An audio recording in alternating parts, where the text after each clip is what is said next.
Hello दोस्तों, स्वागत है आप सबके अपने YouTube channel SS study material पर। और आज हम लोग बात कर रहे हैं वीवीयू के सेशन 22 से 26 वाले वैसे स्टूडेंट जिनका मेजर पेपर हिस्ट्री है। दोस्तों, आपका ये जो क्वेश्चन है बहुत ही इंपॉर्टेंट है, ठीक है। तो आपको 10 से 15 मिनट टाइम निकाल के बहुत ही अच्छे से इसको सुनना और समझना है, ठीक है। आपको ज़रूर समझ में आएगा। अगर आप लोग किसी भी सेमेस्टर का तैयारी कर रहे हैं तो चैनल को आप सब्सक्राइब कर लीजिए और साथ ही बेल आइकन को दबाकर उस पर ऑल को सेलेक्ट कर लीजिए। इससे आपके तैयारी में इम्प्रूवमेंट आएगा और आप अच्छे से तैयारी कर सकेंगे, ठीक है। चलिए सबसे पहले क्वेश्चन को समझ लेते हैं कि क्वेश्चन क्या है। लिखा है कि 1935 के भारत सरकार अधिनियम की प्रमुख विशेषताओं की विवेचना करें। 1935 का जो भारत शासन अधिनियम है उसको विवेचना करने का क्वेश्चन बोला गया, ठीक है। क्वेश्चन पूछा गया। दोस्तों, 1935 का जो भारत शासन अधिनियम है वो डायरेक्ट 1935 में तो नहीं लाया गया होगा। ऐसा तो नहीं हुआ होगा कि जो 1935 वर्ष आया तब एक अधिनियम लाया गया और डायरेक्ट उसका नाम क्या हुआ कि 1935 भारत सरकार अधिनियम नाम उसका रख दिया गया। ऐसा तो नहीं हुआ होगा। क्या हुआ होगा कि 1935 का जो अधिनियम लाया गया उससे पहले कुछ ना कुछ कारण रहा होगा, कुछ ना कुछ इतिहास रहा होगा जिसके कारण ये अधिनियम पारित करना पड़ा। सबसे पहले समझते हैं कि अधिनियम होता क्या है। तो अधिनियम जो है वो संसद द्वारा पारित एक कानून होता है जिसे एक बार दस्तावेज पर लिख दिया जाता है और वह कानून के रूप में काम करता है, ठीक है। कानून के रूप में वो लागू हो जाता है, उसी को अधिनियम या एक्ट बोलते हैं, ठीक है। तो 1935 का जो अधिनियम है उसको लाने का क्या कारण रहा था, क्यों उसको लाया गया था, उसको समझेंगे। सब कुछ लिखा हुआ है, डिटेल्स में आपको समझ में आ जाएगा, ठीक है। सबसे पहले इसकी भूमिका को समझ लेते हैं कि 1935 का जो अधिनियम था वो है क्या। भूमिका से आपको समझ में आ जाएगा, ठीक है। तो चलिए पढ़ते हैं। लिखा है कि भारतीय इतिहास में ब्रिटिश शासन के अंतिम वर्षों में एक महत्वपूर्ण विधेयक दस्तावेज था, ठीक है। भारतीय इतिहास में ब्रिटिश शासन के अंतिम वर्षों में एक महत्वपूर्ण विधेयक दस्तावेज था। 1935 जो है हमारे आज़ादी से ज़्यादा दिन नहीं है, ठीक है। 1947 में देश आज़ाद हुआ और 1935 ज़्यादा दिन नहीं, इसीलिए बोल रहा है कि अंतिम वर्षों में, ठीक है। फिर आगे लिखा है कि यह भारत में संवैधानिक विकास के संदर्भ में एक बड़ी घटना थी और अंततः भारत की स्वतंत्रता का मार्ग प्रशस्त किया। यह अधिनियम भारत की प्रशासनिक संरचना में व्यापक बदलाव लेकर आया और आगे चलकर भारतीय संविधान के लिए एक आधार बना। यही जो है अधिनियम आगे चलकर क्या हुआ कि भारतीय संविधान जो है उसके लिए आधार बना, ठीक है। फिर इसी में लिखा है कि अधिनियम में कई प्रावधान और संरचनात्मक सुधार किए गए जिनमें संघीय शासन, प्रांतीय स्वायत्तता और विस्तारित मताधिकार जैसे पहलू शामिल थे। इसमें क्या था, क्या क्या प्रावधान शामिल था। सबसे पहले संघीय शासन, प्रांतीय स्वायत्तता और विस्तारित मताधिकार शामिल था, ठीक है। आगे लिखा है इसी में इस अधिनियम को पारित करने का कारण, क्यों इस अधिनियम को पारित करना पड़ा उसको समझेंगे। यहाँ पे पॉइंट बाय पॉइंट सब कुछ लिखा हुआ है, किस तरह से इसको पारित किया गया और क्यों यह जरूरी था, ठीक है। सबसे पहला पॉइंट लिखा हुआ है कि पहला पॉइंट जो है वो लिखा हुआ है कि 1919 का भारत सरकार अधिनियम भारतीय राष्ट्रीय कांग्रेस और अन्य राजनीतिक दलों की स्वतंत्रता की मांगों को पूरी तरह से संबोधित करने में असमर्थ था। दूसरा पॉइंट लिखा हुआ है कि 1927 में साइमन कमीशन का गठन किया गया था जिसने भारत की राजनीतिक और प्रशासनिक स्थिति को समीक्षा की, ठीक है। 1927 में साइमन कमीशन आया था जिसने क्या किया कि भारत की राजनीतिक और प्रशासनिक स्थिति की समीक्षा की थी, ठीक है। 1927 में साइमन कमीशन लाया गया। फिर 1930 से 32, इसी में अगला पॉइंट है कि 1930 से 32 के बीच गोलमेज सम्मेलन में भारत की संवैधानिक स्थिति पर चर्चा हुई, जिसके बाद 1935 के अधिनियम को तैयार किया गया। 1927 में साइमन कमीशन आया, फिर 1930 में पहला गोलमेज सम्मेलन, 1931 में दूसरा और 1932 में तीसरा गोलमेज सम्मेलन हुआ था, ठीक है। उसके बाद जाके 1935 का क्या हुआ, अधिनियम तैयार किया गया। यह आपका इसका बैकग्राउंड था। उम्मीद करते हैं आपको समझ में आया होगा। फिर अगला पॉइंट क्या है, लिखा है कि इस अधिनियम का उद्देश्य भारतीयों को स्वशासन के कुछ हद तक अधिकार प्रदान करना था, लेकिन यह पूर्ण स्वतंत्रता से अभी भी काफ़ी दूर था। इस अधिनियम का उद्देश्य था कि जो भारतीय लोग हैं उनको स्वशासन का कुछ हद तक अधिकार दे दिया जाए ताकि वो खुद से शासन कर सके, लेकिन यह पूर्ण स्वतंत्रता से जो है अभी काफ़ी दूर था, ठीक है। चलिए आगे बढ़ते हैं। आगे लिखा है अधिनियम की प्रमुख विशेषताएं। अब इस अधिनियम का जो है प्रमुख विशेषता क्या था, किस लिए इस अधिनियम को पारित किया गया था, उसको समझते हैं। पहला जो विशेषता है लिखा है संघीय व्यवस्था। इसमें समझेंगे कि अधिनियम के तहत भारत को एक संघीय व्यवस्था में परिवर्तित करने की योजना बनाई गई। क्या लिखा है कि अधिनियम के तहत भारत को एक संघीय व्यवस्था में परिवर्तित करने की योजना बनाई गई। यह व्यवस्था ब्रिटिश भारत के प्रांतों और देशी रियासतों के संघ के रूप में काम करती। एक व्यवस्था बनाया गया, संघीय व्यवस्था बनाया गया, जो क्या है कि ब्रिटिश भारत में प्रांतों और देशी रियासतों के संघ के रूप में ये काम करता है। ठीक है, इसलिए एक व्यवस्था बना दिया गया। फिर इसी में लिखा है कि हालांकि देशी रियासतों ने इन संघीय व्यवस्था में शामिल होने से इनकार कर दिया। अब जो देशी रियासतें थे उनका क्या कहना था कि हम इसमें शामिल नहीं होंगे। ठीक है, जिससे यह प्रणाली काफ़ी पूरी तरह से लागू नहीं हो पाया। जिससे क्या हुआ, जब लोगों ने मना कर दिया तो ये जो प्रणाली था वो पूरी तरह से लागू नहीं हो पाया। फिर इसी में दूसरा जो विशेषता है क्या है, लिखा है कि प्रांतीय स्वायत्तता। ठीक है, स्वायत्तता का मतलब क्या होता है कि स्वयं का शासन ही वही। ठीक है, स्वयं की सत्ता।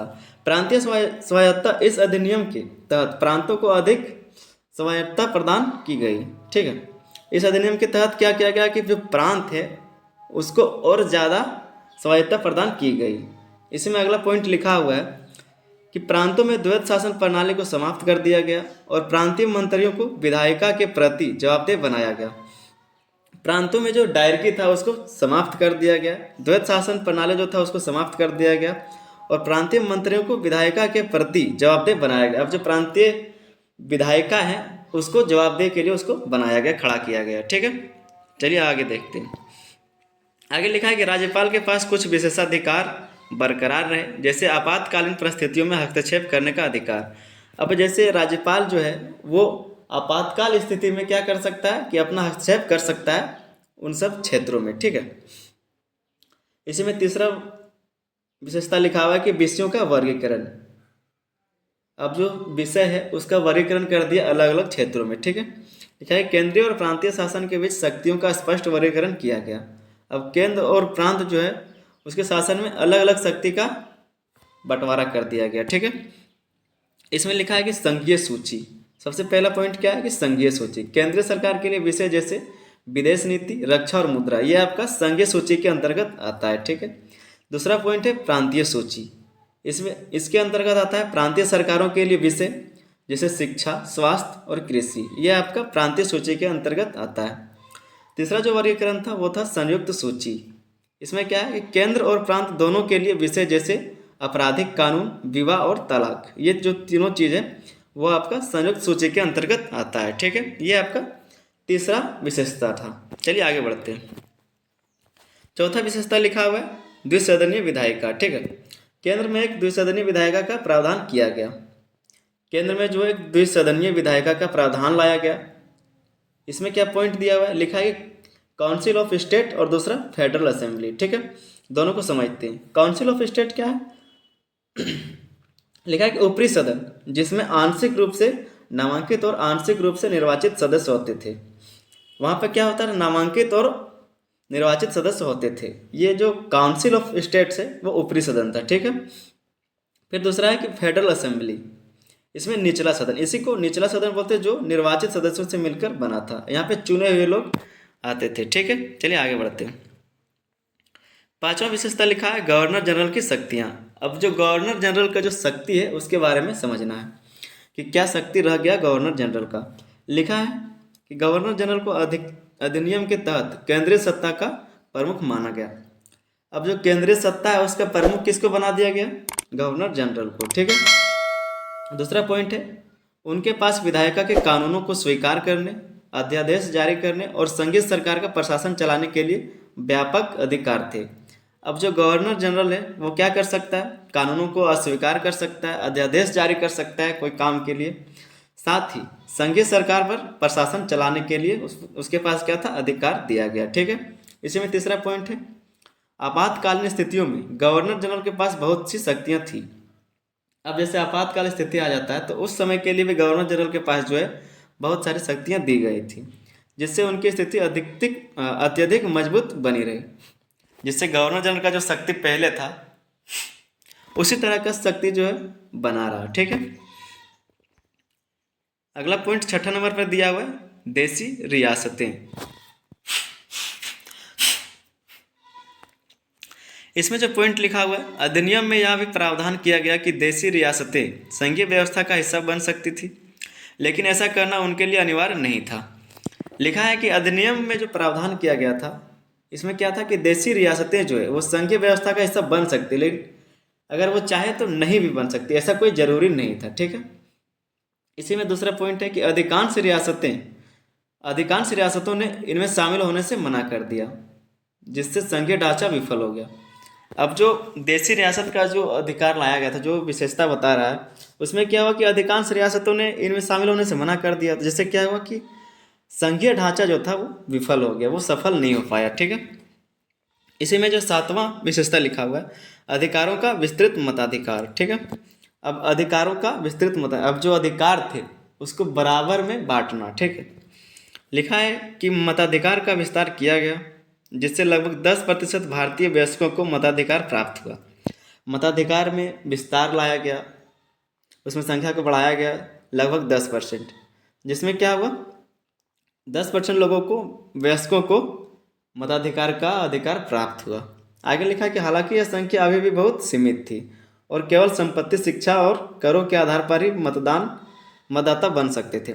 ये जो संख्या था वो बहुत कम था, और इसके साथ साथ यहाँ पर जो अधिकार दिया गया था मतदान के लिए, वो सिर्फ संपत्ति, शिक्षा और जो कर चुकाते हैं, जो टैक्स देते हैं, उनके लिए ही ये कानून था। ठीक है, फिर आगे 8वां नंबर पर है प्रांतीय विधानमंडलों का विस्तार। इसमें क्या लिखा है कि प्रांतीय विधानमंडलों के सदस्यों की संख्या बढ़ाई गई और इन विधानमंडलों के सदस्यों का चुनाव भारतीय नागरिकों द्वारा किया जाता था।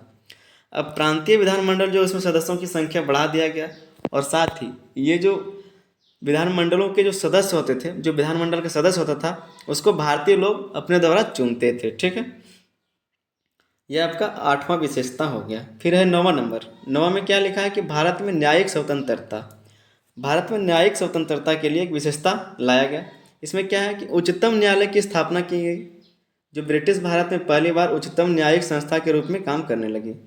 इसके अंतर्गत क्या किया गया कि उच्चतम न्यायालय का स्थापना किया गया, जिससे क्या हुआ कि न्यायिक संस्था के रूप में वो काम करने लगा। ठीक है, आगे लिखा है कि यह भारत के विभिन्न प्रांतों और रियासतों के बीच संवैधानिक और कानूनी विवादों को सुलझाने का कार्य करती थी।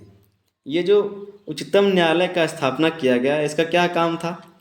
ये भारत के विभिन्न प्रांतों और रियासतों के बीच जो संवैधानिक और कानूनी जो विवाद थे उसको सुलझाने के लिए काम करता था। ठीक है, ये आपका 9वां नंबर का जो विशेषता लिखा हुआ है, ये इसका अर्थ था। फिर चलिए आगे बढ़ते हैं। इसी में उपसंहार दिया हुआ है, आपने जो ऊपर पढ़ा, ऊपर जो लिखा हुआ है उसको 4 लाइन में आप दिखा दीजिए कि हमने ऊपर क्या लिखा है। ठीक है, तो इसको भी समझ लेते हैं। लिखा है कि 1935 का भारत सरकार अधिनियम भारतीय संविधान के विकास में एक महत्वपूर्ण चरण था। 1935 का जो भारत सरकार अधिनियम था वो भारतीय संविधान के विकास में एक महत्वपूर्ण चरण था। आगे जो संविधान हम लोग का बनने वाला है, आगे हम लोग इसी जो आपका मेजर पेपर है हिस्ट्री, ये जो आपका सिलेबस बहुत ही अच्छा डिज़ाइन किया गया है। ठीक है, बहुत ही सीरियल नंबर से इसको डिज़ाइन किया। आप जैसे जैसे पढ़ते जाएंगे सीरियली, वैसे आपको बहुत ही अच्छे से समझ में आता जाएगा। आज आप 1935 का पढ़ रहे हैं, कल आप 1947 का अधिनियम पढ़ेंगे, फिर आप संविधान सभा को पढ़ेंगे। ठीक है, इसीलिए यहाँ पे भी लिखा हुआ है कि 1935 का भारत सरकार अधिनियम भारतीय संविधान के विकास में एक महत्वपूर्ण चरण था। ठीक है, अब जो 1935 का अधिनियम था वो भारतीय संविधान के लिए विकास का महत्वपूर्ण चरण रहा। ठीक है, इसने भारतीयों को स्वशासन की दिशा में कुछ अधिकार दिए, लेकिन ब्रिटिश सरकार का प्रमुख अब भी बना रहा। क्या हुआ, उसके बावजूद भी जो है ब्रिटिश सरकार का प्रमुख अभी भी बना रहा था। ठीक है, यद्यपि यह अधिनियम भारतीयों की सभी मांगों को पूरा नहीं कर सका।